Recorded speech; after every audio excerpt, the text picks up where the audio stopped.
ఒకసారి ఒక దైవజనుడు మందిరంలో వాక్యం చెబుతూ, ఆవగింజంత విశ్వాసం ఉంటే కొండను చూచి, కొండ నీవు లేచి సముద్రంలో పడమంటే పడుతుంది. అది వాక్యమే, వాక్యంలో ఉన్న మాటే. ఆవగింజంత విశ్వాసం చాలు, కొండలు పెకలించబడతాయి, కొండలాంటి సమస్యలు విడుదలవుతాయి, కొండలాంటి ఆటంకాలు విడుదలవుతాయి, కొండలాంటి అనేకమైన శోధనలు విడుదలవుతాయి. దానికి కావలసింది ఆవగింజంత విశ్వాసం. ఆ మాట వింటున్నప్పుడు ఆ సంఘంలో ఒక వృద్ధురాలికి ఆ వాక్యం బాగా తాకింది. కారణం ఏమిటంటే, ఆమె ప్రతి ఆదివారం మందిరానికి రావాలంటే కొండ చుట్టూ తిరిగి మందిరానికి రావాలి. ఆమె ప్రార్థన చేస్తుంది, ప్రభువా, ఈరోజు మా సేవకులు చెప్తుంటే నేను విన్నా, ఆవగింజంత విశ్వాసం ఉంటే కొండలేచి సముద్రంలో పడిద్దంట. నేను ఒడ్డు గింజంత విశ్వాసంతో ప్రార్థన చేస్తున్నా. దేవుని స్తోత్రం, హల్లెలూయా. చేతులు ఉన్న వాళ్ళు చేతులెత్తి స్తోత్రం చెప్పొచ్చు. దేవునికి మహిమ కలుగును గాక. Praise the lord. ఒడ్డు గింజంత విశ్వాసంతో ప్రార్థిస్తున్నానయ్యా. ఈ కొండను లేపి నువ్వు ఎక్కడన్నా పడే, నీ ఇష్టం. ఈ వాక్యాన్ని, ఈ లైవ్ని చూస్తున్న దేవుని బిడ్డలారా, నిజం చెప్పండి, ఈ వృద్ధురాలు ప్రార్థన చేస్తే ఈమె కోసం కొండను తీసి ఎక్కడైనా పడేస్తాడా దేవుడు? ఈమె కోసం కొండ తీయబడిద్దా? ఈమె కోసం కొండ అక్కడి నుంచి లేపబడుతుందా? ఈమె కొరకు కొండను తీసేవాళ్ళు ఎవరైనా ఉన్నారా? పోనీ ఆమె కోసం దేవుడైనా తీస్తాడా? ఆలోచించండి ఒకసారి.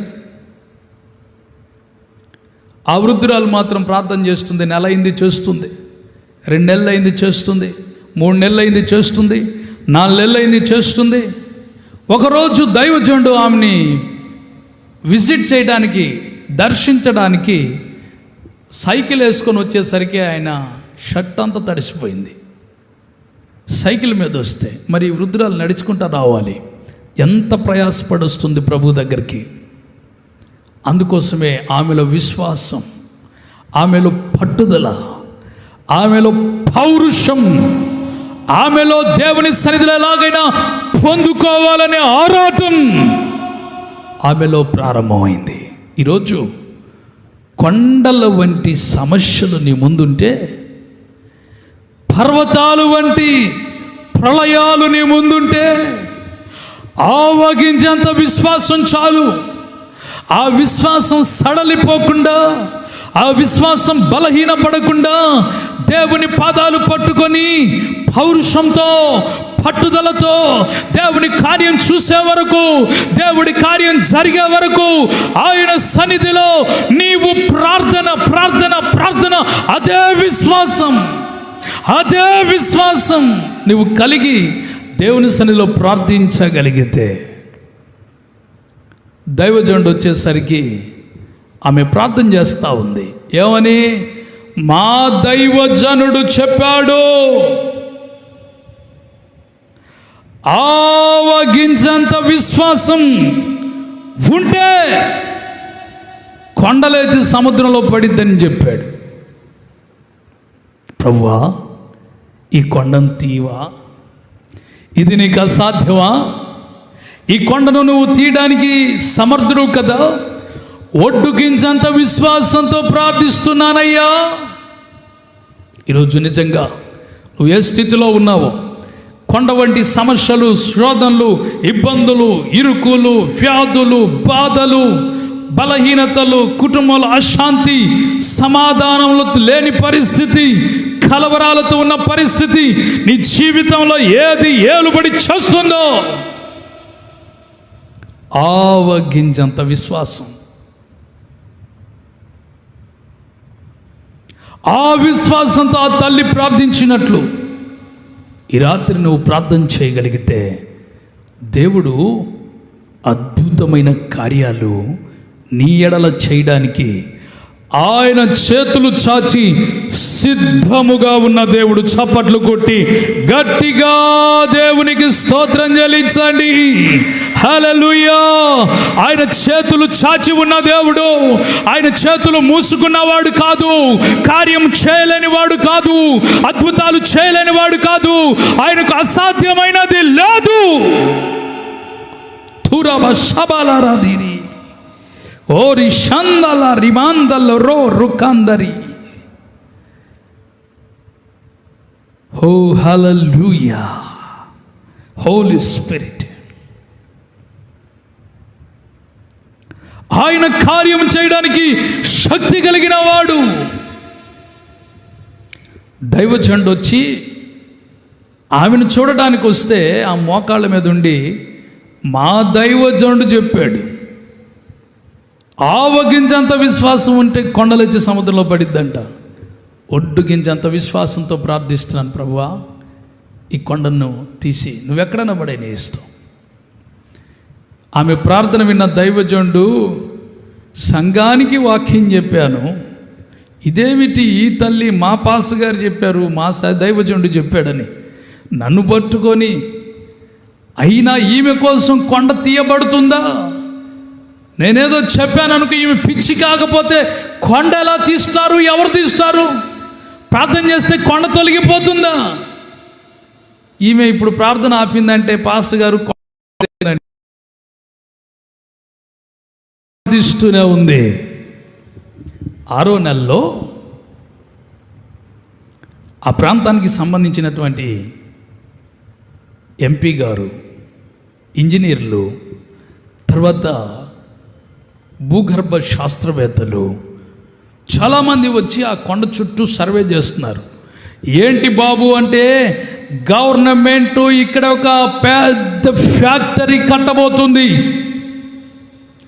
ఇందులో వేల మంది పని చేయడానికి ఈ స్థలం అయితేనే, ఈ కొండ ప్రాంతం అయితేనే ఆ ఫ్యాక్టరీకి ఉపయోగపడుతుంది కనుక ఇక్కడ ఒక ఫ్యాక్టరీ కట్టడానికి ప్రభుత్వం చూస్తుంది. ముసలమ్మ నీ ఇల్లు పోయిద్దేమో అన్నారు. ప్రభువా కొండను తీసేయమంటే నా ఇల్లును తీసేస్తావో ప్రభువా? స్తోత్ర, హల్లెలూయా. కొండను తీసేయమంటే నా ఇల్లు తీసేస్తావా? అప్పుడు ఏమైపోతామంటే కృంగిపోయి, నీరసిల్లిపోయి, సోలిపోయి, బలహీనపడిపోయి, ప్రార్థన కొండ తీసేయమని ప్రార్థన చేస్తే దేవుడు నా ఇల్లు తీసేస్తాడా? ఇక ప్రార్థనే చేయనిపో, అయిపోయింది నీ విశ్వాసం సంగతి. దైవజనులు పాడారు, దినకరణ గారు, సోలిపోవలదు మనసా సోలిపోవలదు, నిన్ను గని పిలచిన దేవుడు మరచిపోతాడా? నిన్ను గని పిలచిన దేవుడు విడచిపోతాడా? సోలిపోవలదు మనసా సోలిపోవలదు. ఇల్లు తీసేస్తానంటే సోలిపోకేమవుతాం? 6 నెలలు ప్రార్థన చేస్తే బంపర్ ఆఫర్ వచ్చింది, ముసలమ్మకి ఇల్లు తీసేస్తారు. హల్లెలూయా. అప్పుడేం చేయాలి ఈ వృద్ధురాలు? ప్రభువా నిన్ను నమ్మిన నేను, నా ఇల్లు తీసేసే దేవుడు కాదు, నిన్ను నమ్మిన నాకు అన్యాయం చేసే దేవుడు కాదు, నీవు అన్యాయస్తుడివి కాదు. దేవుని సన్నిధిలో ప్రార్థన చేస్తుంది. జరిగిన అద్భుతం ఏంటో తెలుసా? ఆ కొండంతా పగలగొట్టడానికి ఇల్లు తీశారు. ఆ పక్క ఈ పక్క కంపెనీ కట్టి మధ్యలో రోడ్డేసి దరిదాపుగా ఆమె స్థలానికి కొంచెం అటు ఇటుగా ఈ ముసలమ్మకి గవర్నమెంటు బిల్డింగ్ శాంక్షన్ చేసి ఇచ్చింది. దేవునికి స్తోత్రం. ఇప్పుడు బిల్డింగ్ కట్టిన తర్వాత రోడ్డు, ఆమె ఇంటి ముందు నుంచి రోడ్డు. దేవునికి స్తోత్రం. వందనం యేసయ్యా, వందనం యేసయ్యా, వందనం యేసయ్యా, వందనం యేసయ్యా, వందనం యేసయ్యా, వందనం యేసయ్యా, వందనం యేసయ్యా, వందనం యేసయ్యా. నీవు చేసిన మేలకు, నీవు చూపిన కృపలకు, ఆవే నీవు చేసిన మేలకు, నీవు చూపిన కృపలకు ఆరాధన నీకే, ఆరాధన నీకే, ఆరాధన నీకే, ఆరాధన నీకే, ఆరాధన నీకే, ఆరాధన నీకే, ఆరాధన నీకే, ఆరాధన నీకే. హల్లెలూయా. చప్పట్లు కొడుతూ గట్టిగా దేవునికి స్తోత్రం చెల్లించుదా. ఇల్లు పోయిద్ది అనుకుంటే ఇల్లు పోలా, బిల్డింగ్ వచ్చింది. ఇంటి ముందు నుంచి రోడ్డు పడింది, నేరుగా మందిరానికి దగ్గరగా రూటు. దేవుని స్తోత్ర. విశ్వాసం అనేది ఎలాంటిది?